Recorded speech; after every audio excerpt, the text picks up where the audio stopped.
Stone Cold Prose. Building better words. It's a strange thing to live in poverty when you have a job. I don't mean a minimum wage job, of course, because it's very hard not to live in poverty on the minimum wage. I'm talking about the peculiar, respectable poverty of the underpaid professional, a status which is becoming more and more commonplace as the middle class is systematically dismantled as part of the phenomenon we call managed decline. Hi guys, welcome back to Stone Cold Prose, where we build better words, better thoughts, and better men. I'm Miles Watson, novelist and author of numerous award-winning series, including Cage Life, Sinner's Cross, and The Chronicles of Magnus. I worked in Hollywood for 12 years, law enforcement for another 10, and now I break it all down and build it back better. So let's get into this. When I graduated from college, I went to work as a parole officer. Not because I wanted to, but because it was the only game in town. I was a criminal justice major. None of the police departments or sheriff's departments in my area were hiring, and the federal agencies were hopelessly out of reach.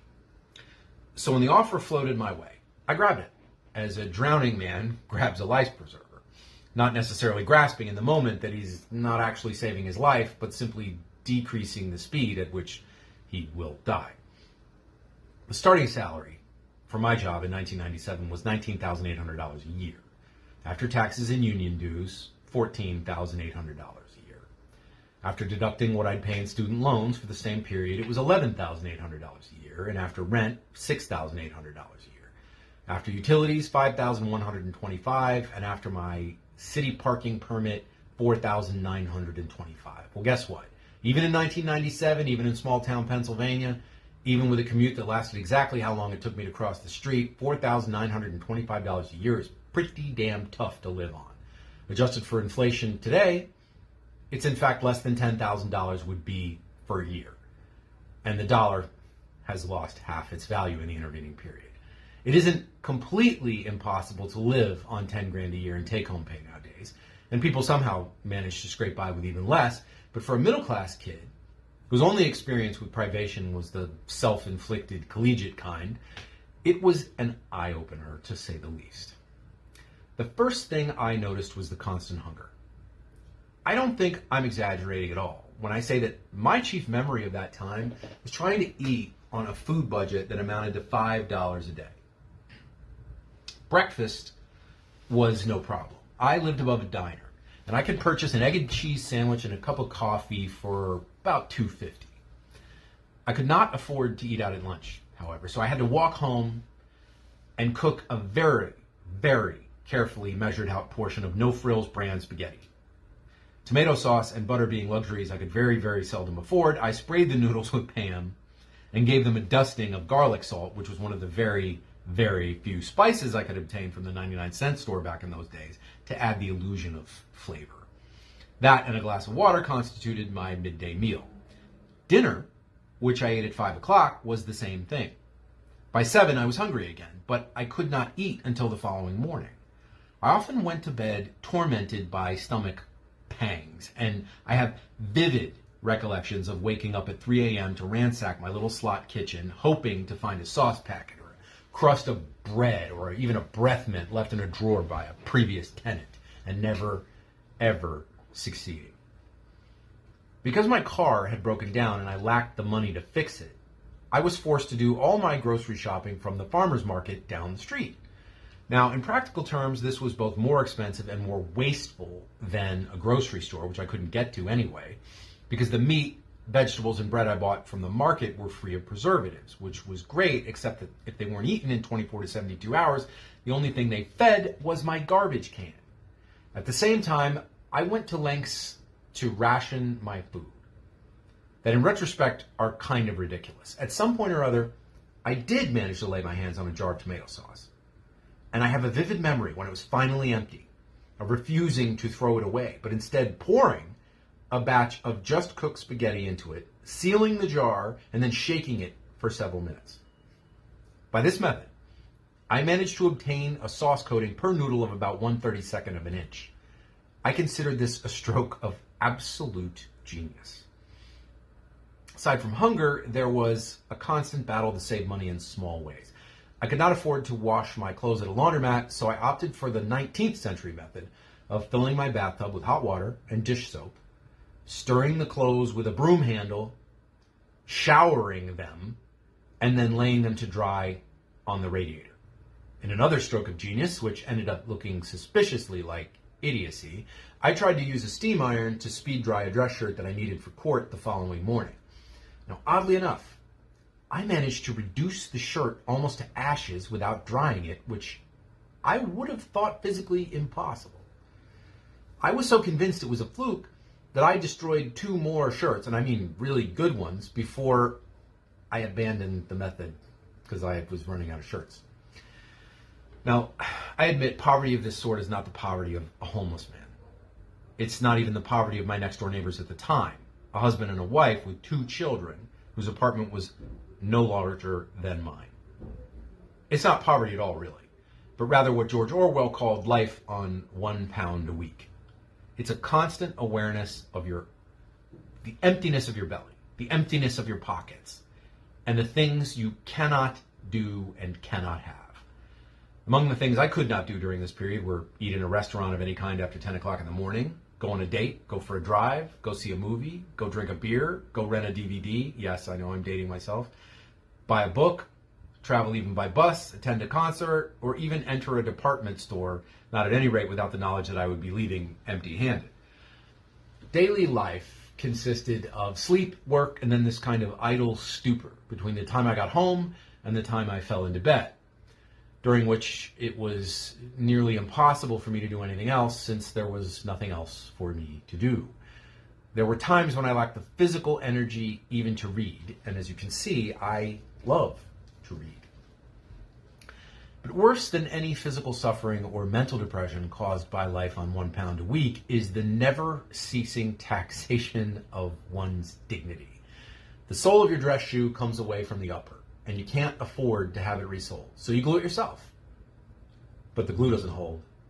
Now you flap when you walk. A pretty girl flirts with you, but you back away, knowing that you can't afford to take her to dinner or even go Dutch at a cheap restaurant. Co-workers who have roommates, not grasping the depth of your poverty and feeling snubbed by your refusal to drink or have lunch with them, ostracize you and call you a snob. Hunger-induced weight loss requires you punch new holes in your belt with a screwdriver, but you botch the job and ruin your belt, and now you have to use a safety pin and pray nobody notices. It's 50 degrees outside and it's raining, but the landlord hasn't turned the heat on. You don't complain because you're 2 weeks behind on your rent and you won't have it for another week.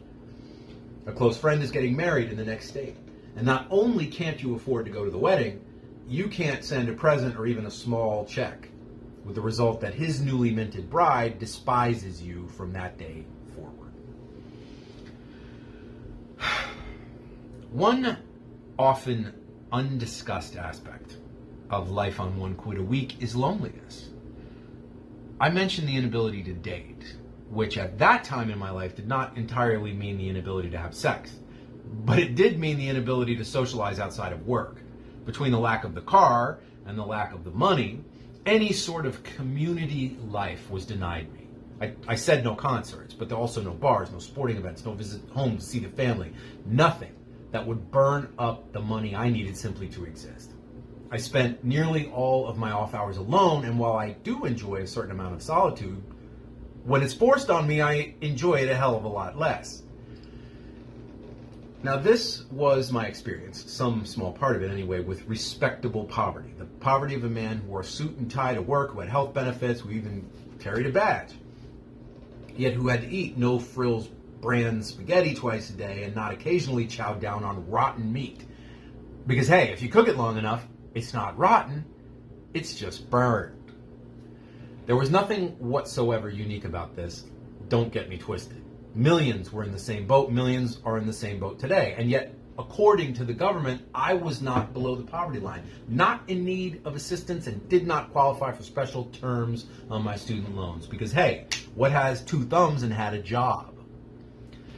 Folks, the American middle class has been declining in size for the last 50 years through both Republican and Democratic administrations. the share of adults living in middle-class households has decreased from 61% in 1971 to 51% in 2023. Middle-class income is down 20% in roughly the same period, and the income gap between middle-class and upper-income households has grown. Some people believe this is due to a policy of managed decline. That's an old British government term coined in the Margaret Thatcher era to describe a strategic abandonment of areas of the country the government considered to be straight up lost causes. But here in the United States, I believe managed decline has a more sinister meaning. It's part of a broader policy to dismantle the middle class and leave only two basic categories of citizen, the rich and the poor. Now, lest this sound like a baseless conspiracy theory, let's consider a single inarguable fact. The existence of a large, healthy middle class is a cornerstone, perhaps the cornerstone of a democratic state. Middle-class people are better educated, have more free time, and much higher economic and social expectations than working-class people, and certainly poor people.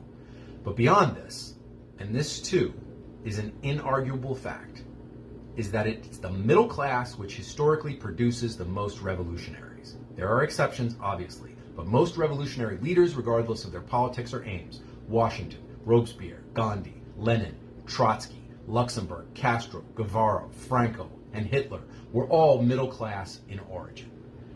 There's a very good reason for this. The middle class has access to education, but no real money or power. At the same time, they see themselves as having the potential for upward social mobility. And when confronted with barriers towards that mobility, or with the threat of being pushed backwards into the working class, their greatest fear, they can easily become radicalized.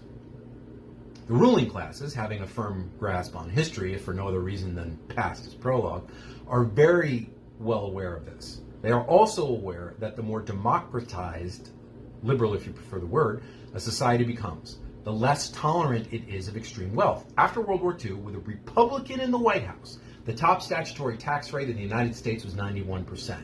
Even with the loopholes, 43%. Today, it's 27%, and with the loopholes, 0. Just ask Trump, who paid $750 in federal taxes the year he won the presidency. The top 1% of earners, 225,000 people, own more wealth than the 52 million people who make up the middle class combined. At the same time, real wages are dropping, energy and food prices are rising, and inflation continues its steady upward course. As I said before, the dollar in 2024 is worth half what it was in '97. Have wages gone up correspondingly? I think not. It's been said that the greatest trick the devil ever pulled was convincing people he didn't exist. Actually, the greatest trick the devil ever pulled was convincing countless millions of people who are living paycheck to admire and even worship the bloated parasites who are deliberately driving them into poverty so they can protect their mega yachts, solid gold toilet seats, and private islands. The especial genius of this trick is the fact that large portions of the middle class will eagerly die on a hill defending the right of the ultra-wealthy to make them live on £1 a week. If you enjoyed today's video, please remember to like, subscribe, comment, hit the notification bell, and remember to check out my books on Amazon. Link is in the description. See you next time, and until then, stay cold. But not because you're poor.